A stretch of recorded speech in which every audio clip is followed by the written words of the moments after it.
Welcome to The Explainer. We're diving into a real-life court drama today, straight from Thailand's Supreme Court. It's one of those deeply personal stories that really shows you how the legal system gets involved when a family's life gets turned upside down. You know, this whole case really gets to a tough question. When a marriage ends, who gets the final say on the kid's future? We're going to see how the court tries to walk this tightrope, balancing what the parents want against what a child truly needs. It's a story of love, betrayal, and a really tough legal call. So, let's meet the family at the center of all this. On one side, you've got the wife, a nurse anesthetist. On the other, her husband, a lottery ticket vendor. She's the one who filed for divorce, but this was about so much more than just ending the marriage. She was also fighting for sole custody of their two young sons. And their relationship, wow, it was a total roller coaster. They get married back in 2006, but then in 2012, she discovers he's having an affair, and everything falls apart. They try to patch things up a couple of years later, for the kids' sake, but the trust was just gone. By 2017, it's completely broken, and that's what lands them in court. Okay, so the first big hurdle for the court was a pretty basic one. See, in Thailand, you can't just wake up one day and decide you want a divorce. You actually need legal grounds. So the million-dollar question was, did the wife even have a legally valid reason to end this marriage? And this is where things get interesting, because you have two completely different stories. The wife's version is pretty dramatic. She says he kicked her and the kids right out of the house, telling her he didn't love her anymore. But the husband? He paints a totally different picture. He claims he has no idea why she left and even suggests she just wanted to find a new guy. The court's first job? Figure out who's telling the truth. So how in the world does a court decide something like this? I mean, it's a classic he said, she said situation. And in cases like these, it all comes down to one thing. Who's got the better evidence to back up their story?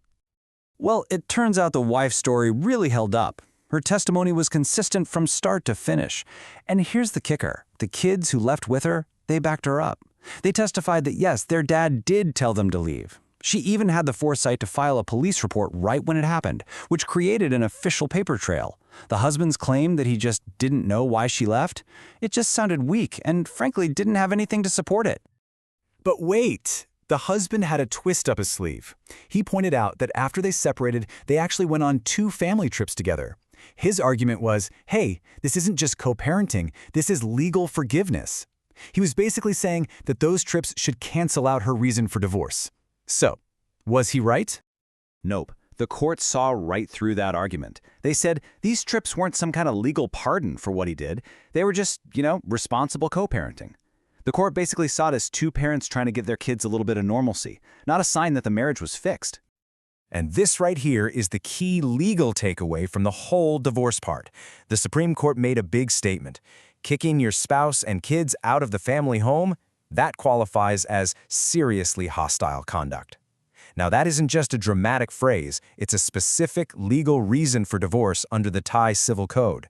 A couple of family trips just couldn't undo something that serious. All right, so the divorce is granted. But that brings us to the next, and honestly, even more important question. What about the kids? Who should get custody of their 2 sons? Now, in any custody battle, it's super important to remember what the court's main job is. It's not about rewarding one parent or punishing the other. The guiding principle is simple, but it's absolutely profound. What's going to be in the best interest of the child? What situation will give them the most happiness, security, and the best shot at a good life? So to figure that out, the court had to set all the emotion aside and do a really practical side-by-side comparison of the parents. It really just came down to the cold, hard facts. Who was truly better equipped to give these boys a stable, nurturing home? And when you look at the comparison, it was stark.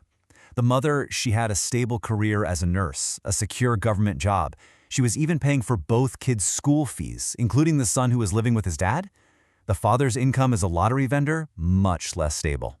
But here's the part that I think really sealed the deal for the court: the kids' well-being. The son living with his mom was doing great. The son with his dad, though, was having real problems, getting aggressive, skipping school. For any judge, that's a massive red flag. But it wasn't just about the money or the job stability.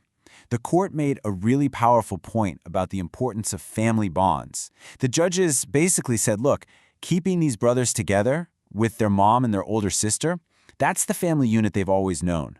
They felt that keeping that intact was just crucial for their emotional health.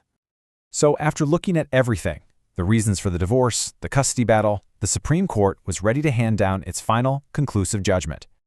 And the court's final ruling was clear and decisive. It backed up the lower court's decision on every single point. First, the divorce was official.